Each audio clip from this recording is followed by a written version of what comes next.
Over 2 years later, Young Thug was released from jail on Halloween, October the 31st, 2024. He had spent over 700 days in jail before accepting a plea deal that saw him pleading guilty to several serious charges for participating in the criminal street gang. He was ultimately given a 40-year suspended sentence, with the first 5 years incarceration commuted to time served, meaning that his roughly 2.5 years in jail awaiting trial would actually allow him to get right back onto the streets. This was an absolutely jaw-dropping move by the court, which shocked many. People were left asking, how is it that someone can be the leader of a violent gang that committed crimes as serious as murder be allowed back on the streets so easily? Well, behind the scenes, there were a series of insane dramas that played out both inside the courtroom and in the back rooms, with one of the most sloppy prosecutions in Atlanta history, combined with some ingenious tactics that seemed to put Young Thug and his team one step ahead of prosecutors at all times. But today, with Thug back on the streets, many questions remain unanswered. Was all of this just luck, or did Young Thug and his team learn from other body-beating rappers like King Von and create an ingenious tactic of playing both sides in the courtroom? Moves which allowed them to replace unfavorable judges, destroy the credibility of key witnesses, and corner the prosecution in such a way that in the end,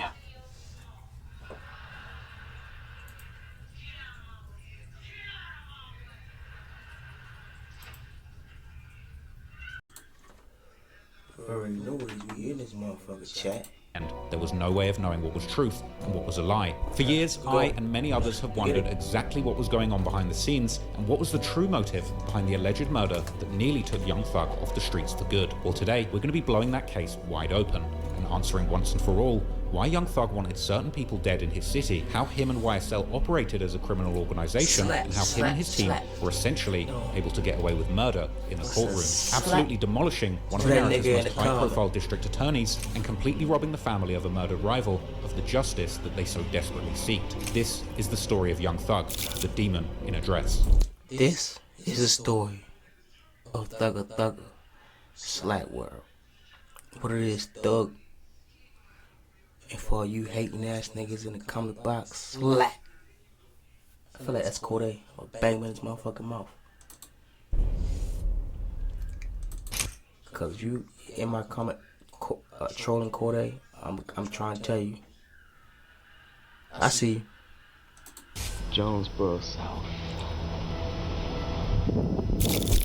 Atlanta is on schedule to become the first major city to tear down all of its project housing. Atlanta police is investigating a shooting on Cleveland Avenue. Fatal shooting on Cleveland Avenue. Shooting on Cleveland Avenue. Shot in the head off Cleveland Avenue. Police tell us that they are investigating another shooting on Cleveland Avenue. There have been multiple shootings near this stretch of Cleveland Avenue just in the past couple of months. Man, stole this swag, though. Hey, Jay, how you say he do it? Hold on, let me wind it. I'm Young Thug, aka Jeffrey. I'm Jonesboro South. Hell. Stayed though. You see, this girl was fucked back there. You see that shit? Still there. Long time ago, I've been wide around. Nobody gonna believe in Rock Crew, Jonesboro South. That's why I named Young Thug. He's out there thugging. What is that and how did that come about? I mean, it's not a crew. It's a gang. I mean, it's not a gang or a crew. It's a family. I would say it's not a gang. I mean, it's the melody in the it's a gang. I mean, it's not a crew. Tongue-tied himself. That's what I stand on. True blood. True blood. In my world, of course, it don't matter. You know, you could be a gangster with a good dress. I would say it's the bravery. You hear that? In his world, you can be a gangster with a dress. That's crazy. I mean, hey, but if you really know real gangsters, they put on dresses. When they want to pop niggas' heads, do your homework on that shit. He's brave. Yeah. Yeah, I got time. Yeah, I'm on train. Don't even try. Yeah, I got time. Yeah, I'm on train. Marjorie. Fuck no. I met baby. He came to one of my shows in Miami. He was like, nephew, pull up on me in the studio. I got one I want you to hit. And hit Spaceball. The rest is history. His earliest mixtapes in 2011, we've seen Young Thug transform hip-hop. Like, shout out to Jeff. What is it you want your fans to know more than anything else? I just want everybody to know that I'm a genius. Yeah, YSL. Carter 6 coming out. Friday, first show. Carter 6 coming out. Beat me down, baby. Beat me down.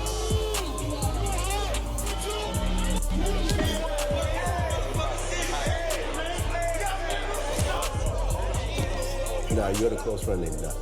Yeah. Was that your best friend? That was one of my. Let me tell you something. Them boys had them boys nervous. Thug in them when he was first coming out, he had them nervous. Even though Wayne was supposed to be the same cat, he had them nervous. Everybody was nervous. He like, man, ain't supposed to go in this motherfucker. What's going on? Why do you let the man? My best friend, big brother. I was the nigga that was still with Birdman and Thug that can see on that. This was happening over here. But before I could drop it, the murder happened. Woo. Now the beef is on. What happened with Rich Gang? We could focus on our solo career. Still family though. I was the first at Nut Mama house. And she grabbed me and said, they killed my baby.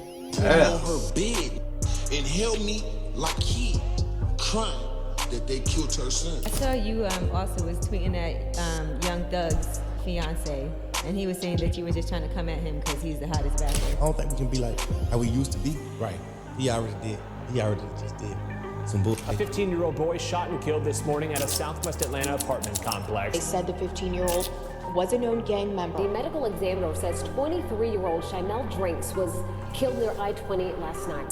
Young Thug is scheduled to appear in court today in Georgia on gang-related charges. He's one of more than 24 people arrested as part of a sweeping gang indictment. Mr. Williams committed no crime whatsoever. My son has been unfairly linked to a lot of things. It does not matter what your notoriety is, what your fame is. If you come to Fulton County, Georgia, and you commit crime, and we are going to prosecute you to the fullest extent of the law. And a rapper Young Thug is facing 7 new felony charges now. Brad, you can't make this stuff up. Another day, another incident. Take Mr. Teal into custody, please. Many of the charges related to the indictment points to Young Thug's Ooh, rap. that sheet right, boy, that motherfucking rap sheet longer than motherfucker. It's longer than the toilet paper roll. It's longer than that. Yeah, homework on that. It's longer than a fucking toilet paper roll. Gee-wee. Social media posts as evidence. You said who paid for the hotel? Yes, you said you did not pay for it. Yeah, I didn't pay for it. So who paid for it? I guess Young Thug, yeah. Charged in this indictment, but he says once you be slime, go catch you a body. Count Woody. Rico, my niggas really be slime and we committing them crimes. Take this to mother trial. I bet my life for real. You know I kill. Shorty, the prosecutor sound like she mad. Like she really want to throw the niggas under the bus. You hear me? Like she ain't want them around. You hear that in her voice. When we heard things like, this is all just fantasy. Your Honor, that's not fantasy. People are dead. I take full responsibility for, my crimes or my charges. Real stand-up guy, you feel me? Ain't too many people gonna stand up there for that judge and say that. Do your homework on that? Or you trolling ass niggas, you ain't gonna even do none of that. Fuck ass niggas, man. Yo, fuck right there. Fuck. Pick it up. Yeah. Pick it up. Pick that stuff. And I just want y'all to keep screaming his name long enough. Let them know they haven't done anything. That's wild, man. That's crazy. I don't want nobody. Shit, nobody ever had to go through that. That's crazy, man. Sheesh.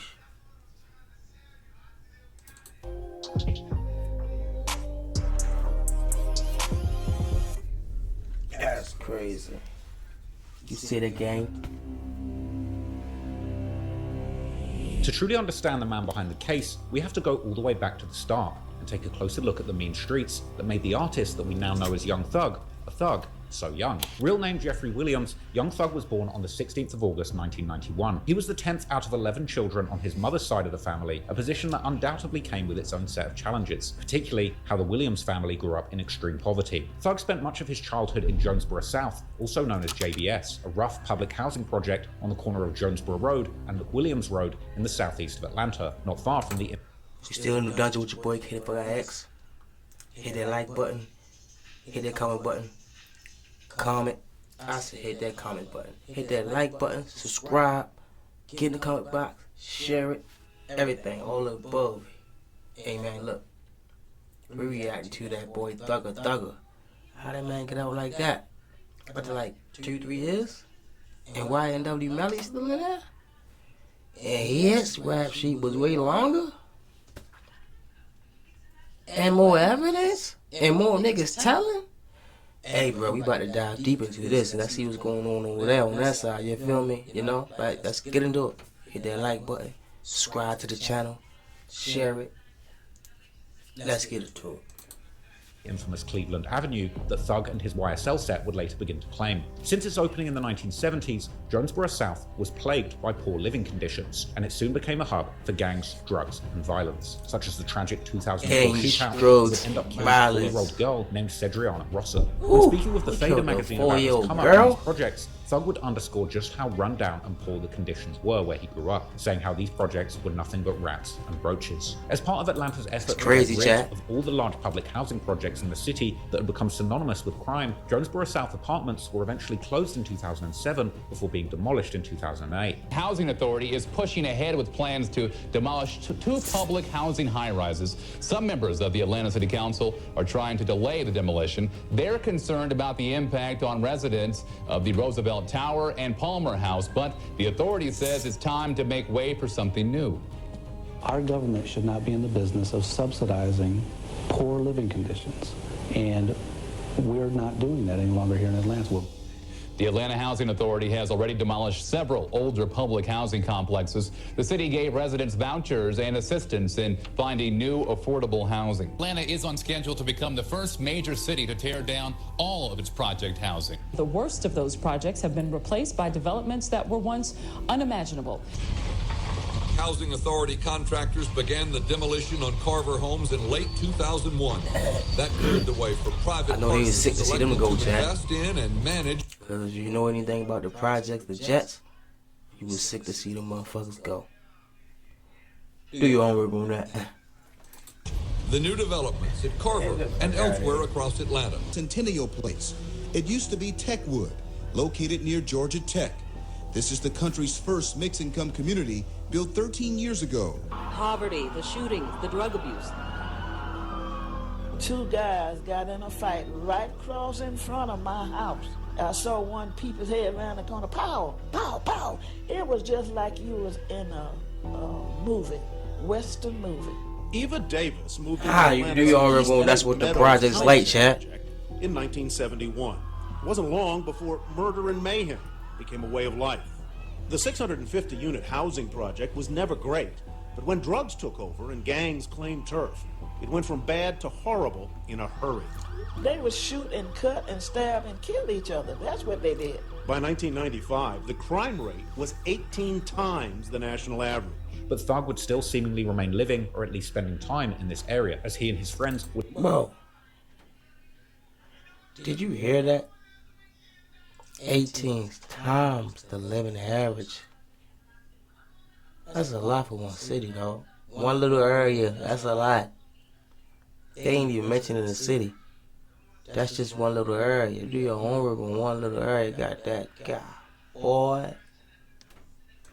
Would now move their main hangout spot down to Cleveland Avenue. Now, as many fans of Atlanta know Cleveland Ave. Some of their favorite artists, locals commonly divide Atlanta up based on the city's call it different Cleveland police Ave. I don't know nothing about Cleveland Ave. that go from 1 to 6, the Jonesboro South and Cleveland Avenue belonging to Zone 3, which covers much of the city's southeast neighborhoods. Zone 3 doesn't quite have the same notoriety that its neighbor in the north, Zone 6, has, also known by locals as East Atlanta, an area that's been made famous particularly by the godfather of Atlanta trap music, Mr. Zone 6 himself, aka Gucci Mane, who made his name in those streets whilst living in a Section 8 housing project called the Sun Valley Apartments, now known as Artisan East Village, located on Boulder Crest Road. Although ironically, these apartments are technically located in DeKalb County, therefore they're actually policed by the DeKalb Police Department, not the Atlanta Police Department, which is why they're also not officially part of Zone 6. But anyway, while Zone 3 might not be as famous as its neighbor, it's still one of the most active areas in Atlanta when it comes to crime and gangs. And it's particularly around Cleveland Avenue where much of this activity takes place. Police tell us that they are investigating another shooting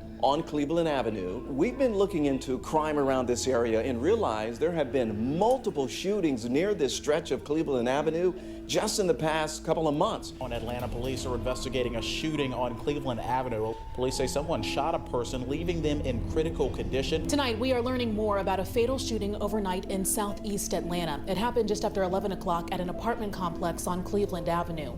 Several people were shot during this incident, including 4 women. Police confirming a person in a car is at Grady Hospital after being shot.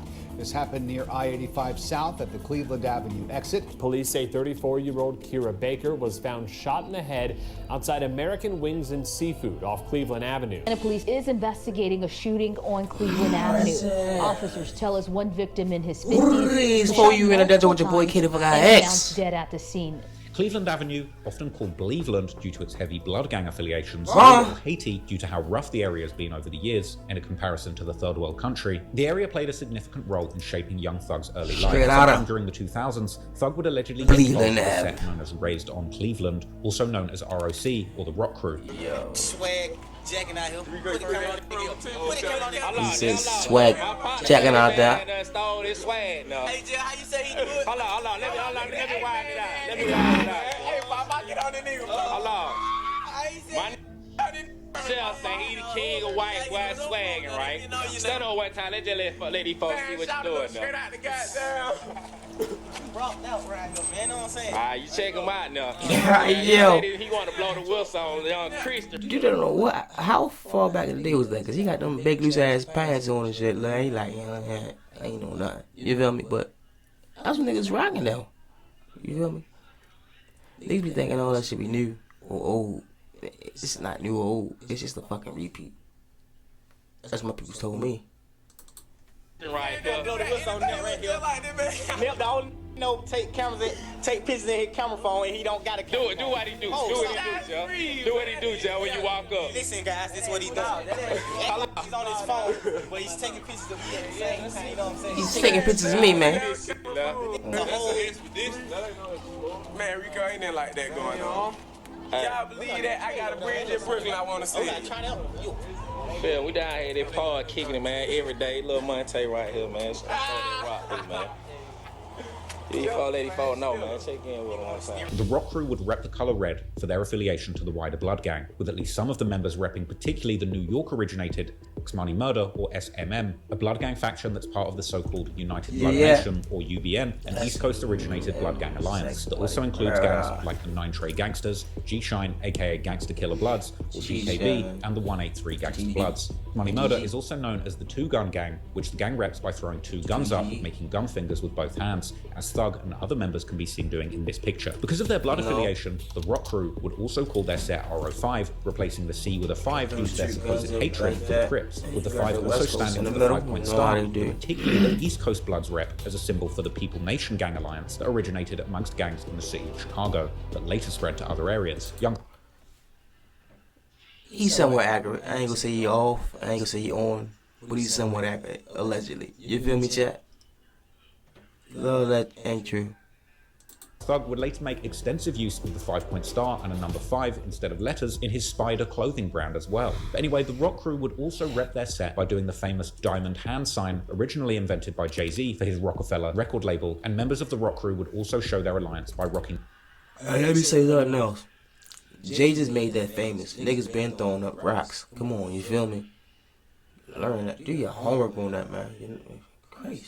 Jay-Z's Rockaware jeans brand. Now, members of the Rock Crew in Atlanta would also seemingly rep numerous other monikers and cliques, such as Young Loyalty or YL, which was known together with the Rock Crew as YL Rock, ABC, which stands for All Bout Cleveland, and YB, which stands for Young Bloods. YRC stands for Young Rock Crew, or simply Young Crew, which they would call Young Blues, sometimes abbreviating it to Y5, with a 5 also. Hey, they like button. The Y5 moniker is still repped by many groups from the area, such as the rapper Y5 Hit, also known as YSL Hit. Also, as was popular at the time in many cities, the Rock Crew would also have a female crew called the Rock Girls. The Rock Crew was also affiliated with numerous other blood sets and cliques from nearby areas, such as the Red Cartel, who were also from around Cleveland Avenue, and many had seemingly spent their early years in the nearby Gilbert Gardens apartments that were closed down in the mid-2000s, although the welcome sign for these projects would remain in place until the early 2010s, and it was repped by their set in their music videos, which would also showcase their heavy blood affiliation. Some of the sets affiliated with the Rock Crew crew were also more far away from Cleveland Avenue, such as the Mechanicsville Bird Gang, or MBG, who unsurprisingly hail from the Mechanicsville neighborhood near downtown Atlanta. MBG were also part of a larger gang alliance called 30 Deep from Mechanicsville and the neighboring Pittsburgh neighborhoods, which also included cliques like DRC, or the Robin Crew, and YRC,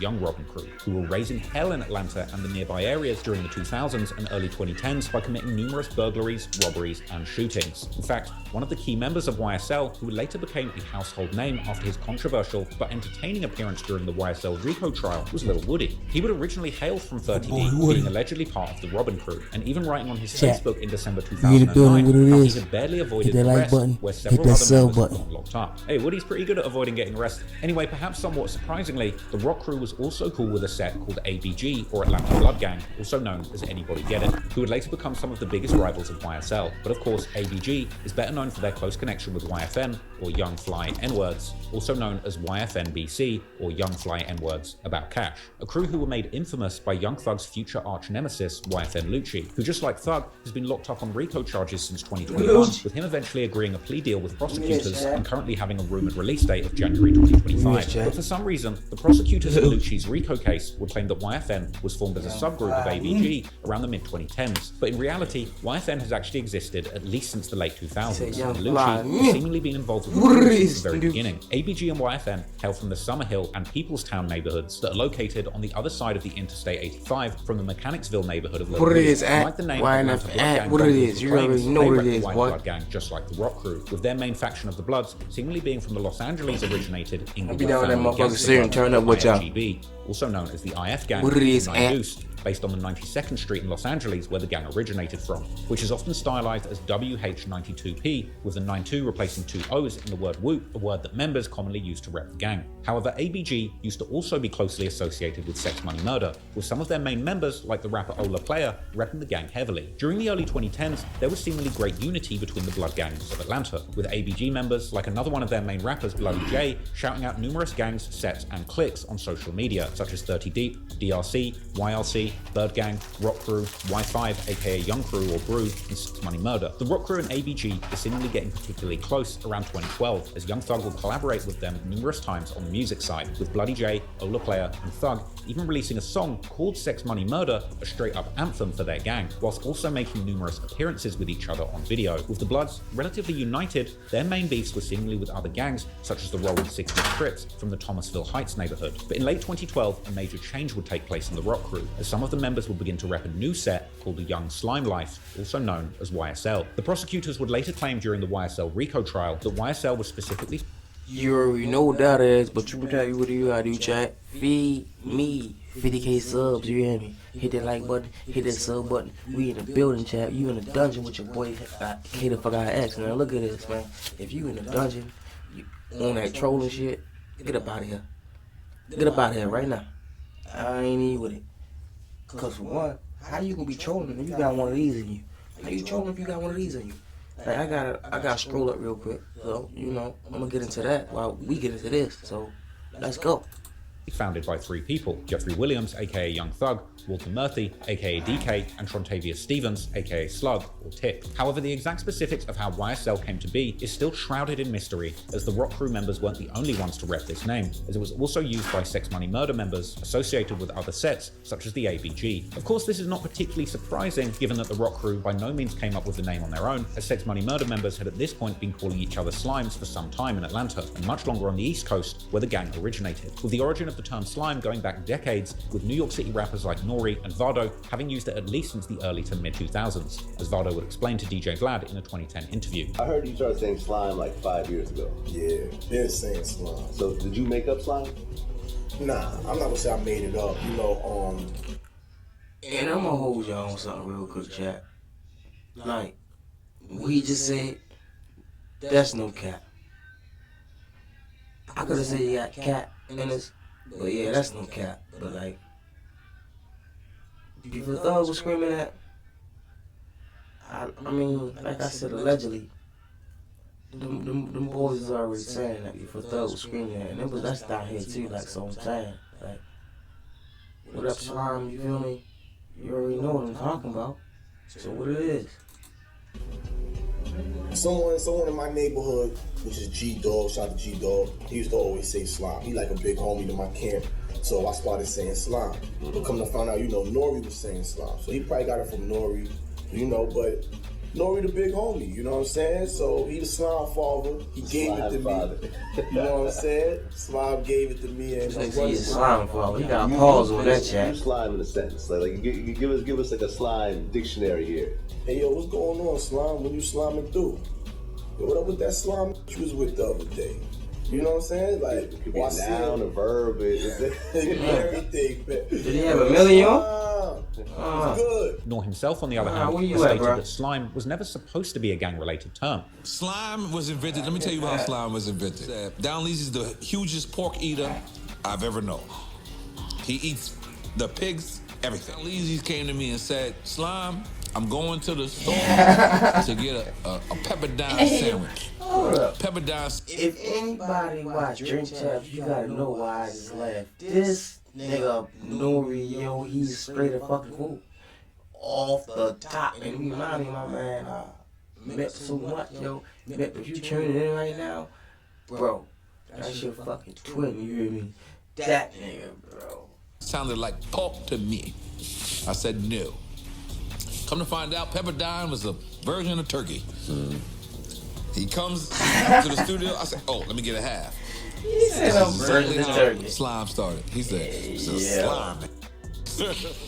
Because I also invented the word haterade and jump off. This was f***ed up about slang. People use that as a gang terminology. Right. They say you slime, then you affiliated with a certain gang. You bozos. And it was also kind of to replace the word. So it's kind of like positive. But anyways, before YSL was formed, or at least around the same time, the ABG rapper Ola Player was already calling himself the King Slime, a moniker that Young Thug would later begin to use himself. King Slime, you don't know that. But whoever ultimately came up with the YSL gang didn't matter at the time, as they were all close to each other and repping that name together. When Ola Player would release his 2014 mixtape, Slime Season, another name that Thug would later use himself, Ola would name Young Thug in the features as simply YSL, explaining in an interview how Thug was one of his slime little bros. YSL had quickly gained popularity in the streets, as Ola would also tell in the interview. But of course, as we know now, it wasn't long after this when these friendships would come crashing down due to the murder of Donovan Thomas, aka Big Nut, and the Atlanta police would truly begin to circle around Young Thug and the YSL gang. However, before we get to that, now that we know a little bit more about the early life of Thug in the mean streets of Zone 3 and the formation of YSL, the alleged street gang, it's time to take a closer look at the musical career of Thug and the artistic plays that would ultimately make this young blood a millionaire. Let's take a look into that, chat. We diving deep into Thug. If you in the building right now, you in the dungeon right now, you better get you one of these, or you better get up out of here. You cannot be in here if you ain't got you one of these. Cause you can't be up in here with me. You gotta get up out this guy. Cause you ain't gonna be rolling with C on some real shit. You gotta get up out. And if you trolling, you ain't got none of this in you. You can't. Clearly, growing up in Atlanta's blood-dominated Cleveland Avenue was a huge influence on Young Thug's mindset growing up, and it would seem like he took this unique and tough gangbanging culture that was ingrained in him into his music to create a one-of-a-kind style. Because Young Thug isn't just any ordinary rapper or gangster, the enigmatic street rapper has had one of the most peculiar and colourful rises to fame that the rap game has ever seen. Young Thug begun rapping publicly in 2010, with one of his first recorded tracks rumoured to be the later leaked song Racks After Racks, featuring Jose Guapo and BFPL, produced by Done Deal. The song is extremely 2010, with heavy use of synths, rolling snares, and a heavy dose of auto-tune to match. And the song was painfully generic, but it had the seeds of Young Thug's unique style that blended auto-tune with street talk that would later make him famous. He would drop bars dripping in iconic Atlanta culture at the time, rapping about shopping in the Lenox Mall and rocking True Religion fits, and shouting out his street crew, the Rock Boys. On July the 4th, 2010, one of his earliest public appearances in a music video came in the form of a song by True Royal featuring Young Thug titled I'm On, or She Can Go. Flow, which saw Thug showing off a rapping style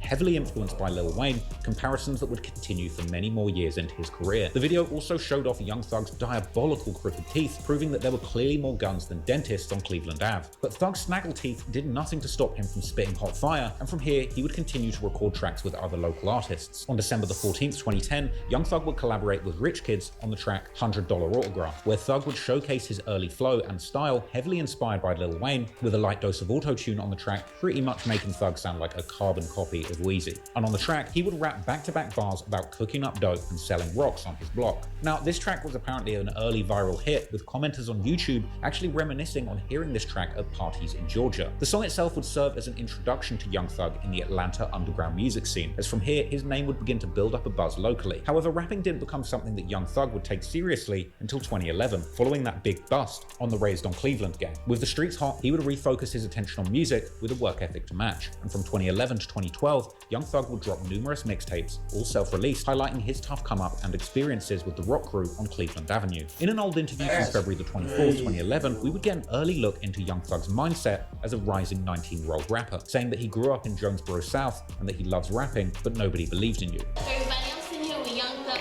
a rapper on the scene trying to getting his name out here in the hip-hop game. So tell the people about yourself and who you are as an artist. I'm Young Thug, aka Jeffrey. I'm from Jonesboro South. Born there, stayed there, still there. I'm 19. I like rapping. I like money too.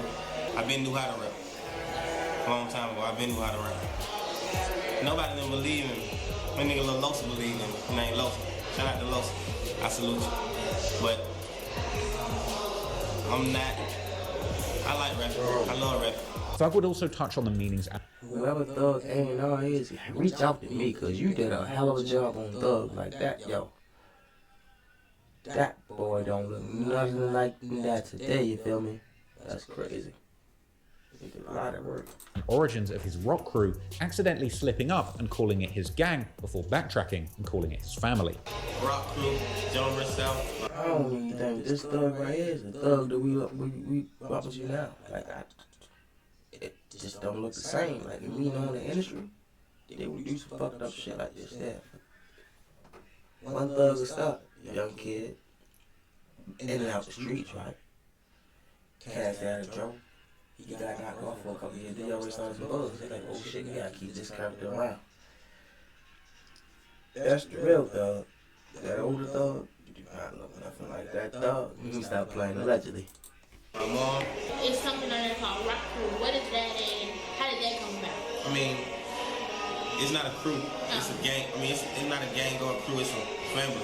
Okay. You know what I'm saying? So I don't know why they call it a rock crew.